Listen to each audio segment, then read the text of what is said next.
नमस्कार। 18 जुलाई सन 2023 भारत में विपक्ष के लिए तारीख बहुत मायने रखती है। मोदी को तीसरी बार प्रधानमंत्री बनने से रोकने के लिए इसी दिन सारा विपक्षी कुनबा एकजुट हुआ था और नाम दिया था इंडिया। इस इंडिया का मतलब था Indian national democratic inclusive alliance. माना गया था कि एक तीर से विपक्ष दो निशाने साधने की कोशिश कर रही है, यानी एक तरफ एकजुट होकर वोटों के बंटवारे को रोकने की कवायद करना, वहीं दूसरी तरफ इंडिया नाम रखकर बीजेपी के राष्ट्रवाद का काउंटर खोजना। लेकिन जुलाई 2023 वाली तारीख के बाद से सब कुछ बदल चुका है। पटना, बेंगलुरु, मुंबई और दिल्ली के इन सभी दलों ने कई बैठकें की। कॉमन मिनिमम प्रोग्राम बनाने पर भी सहमति मिली, लेकिन सीट शेयरिंग को लेकर कुछ भी फाइनल नहीं हो पाया।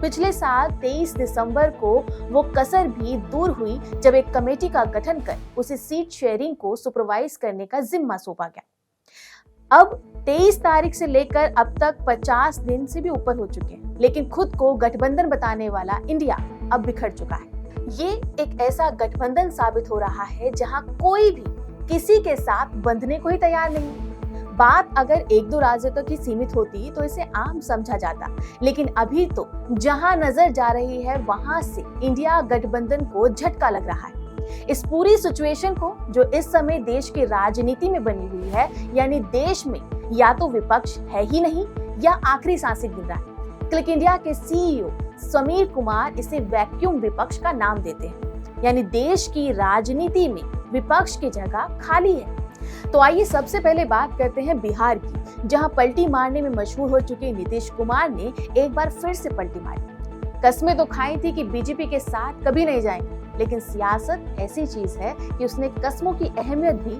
अब खत्म कर दी है। आज नीतीश फिर से एनडीए के साथ चले गए, यानी कि बिहार में विपक्ष में सिर्फ आरजेडी, कांग्रेस, लेफ्ट और कुछ अन्य ही बचे हुए हैं। दूसरी तरफ एनडीए के पास बीजेपी, जेडीयू, चिराग की एलजेपी, मांझी की हम और उपेंद्र कुशवाहा साथ खड़े हैं। बिहार में ज्यादा बड़ा झटका ये इसलिए भी है क्योंकि इस इंडिया गठबंधन के सूत्रधार तो खुद नीतीश कुमार ही थे। उन्हीं की मेहनत ने ही सभी को साथ लाने का काम किया था। ऐसे में जब वो ही अलग हो चले हैं तो इंडिया की विश्वसनीयता पर भी गंभीर सवाल खड़े हो गए। बिहार से ही सटे अगर पश्चिम बंगाल में जाएं तो वहां ममता बनर्जी ने तो पूरी तरह से एकला चलो वाली नीति पर राह को अग्रसर किया है। कहां पहले इस राज्य में भी टीएमसी, कांग्रेस और लेफ्ट का गठबंधन होने वाला था, लेकिन सीटों को लेकर कोई भी सहमति नहीं बनी और इस वजह से अब टीएमसी सभी 42 सीटों पर अपने उम्मीदवार उतार रही है। वहीं उड़ीसा में कांग्रेस का किसी के साथ भी गठबंधन नहीं दिख रहा है। मुकाबला सीधे सीधे बीजेपी और बीजेडी के बीच में होने वाला है। ऐसे में यहाँ तो इंडिया गठबंधन ही आउट चल रही है। आंध्र प्रदेश की बात करें तो यहाँ पर कोई गठबंधन विपक्षी इंडिया द्वारा खड़ा ही नहीं किया गया है। यहाँ रेड्डी की वाईएसआर कांग्रेस अकेले जा रही है। चंद्रबाबू नायडू की टीडीपी बीजेपी से हाथ मिलाने के करीब है और कांग्रेस की हालत काफी लचर हो रही है। बड़ी बात तो ये है कि इस राज्य से लोकसभा की 25 सीटें निकलती हैं। एक और बड़े राज्य की बात करें तो उत्तर प्रदेश में भी इंडिया गठबंधन का सफाया हो गया है। इसका कारण ये है कि अखिलेश यादव और कांग्रेस के बीच सीट शेयरिंग को लेकर कुछ भी फाइनल नहीं हो पाया है। खुद सपा के प्रमुख अपनी तरफ से जरूर कांग्रेस के लिए 11 सीटों का ऐलान कर चुके हैं, लेकिन देश की सबसे पुरानी पार्टी 20 सीटों पर ही अड़िग है। वहीं दूसरी तरफ जयंत चौधरी की सपा से दूरी बढ़ गई है।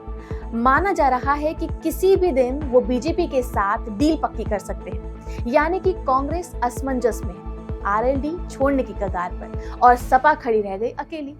कुछ छोटे दल जरूर हैं, लेकिन मुख्य खास पार्टियां अलग राह पकड़ती दिखाई दे रही हैं। वहीं मायावती का अकेले जाना भी इस पूरे समीकरण को बदल रहा है। 80 सीटों वाले राज्य में विपक्ष का ऐसा हाल बीजेपी को बड़ी जीत दिलवा सकता है।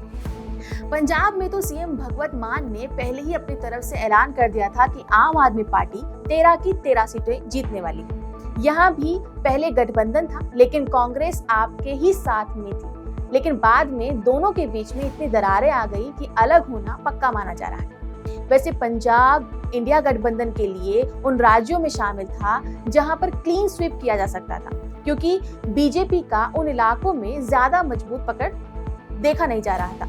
लेकिन प्रेजेंट सिचुएशन में इंडिया भी राज्य में बिखर गया है। इसके अलावा बात करें अगर 26 सीटों वाले गुजरात की, तो वहां आम आदमी पार्टी कांग्रेस से कुछ सीटों की उम्मीद लगाए बैठी थी, लेकिन अभी तक कोई फैसला वहां पर भी नहीं हो पाया है। इंडिया गठबंधन के दूसरे साथियों के लिए तो वैसे भी वहां कोई ज्यादा गुंजाइश नहीं थी। ऐसे में गुजरात भी इंडिया गठबंधन के हाथ से जाता हुआ दिखाई दे रहा है।